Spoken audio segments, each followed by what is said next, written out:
Kita coba.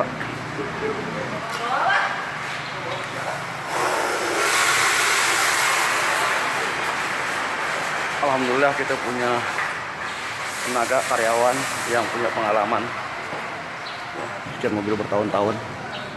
Mereka melamar sendiri lihat kita mau buka cucian mobil, dan mereka ini yang yang inisiatif untuk buka dulu.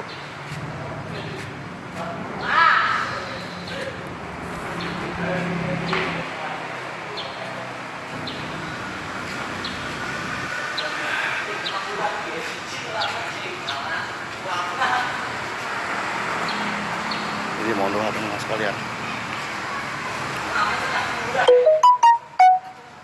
agar sistem kita ini berjalan lancar dan banyak peminatnya. Amin amin ya rabbal alamin.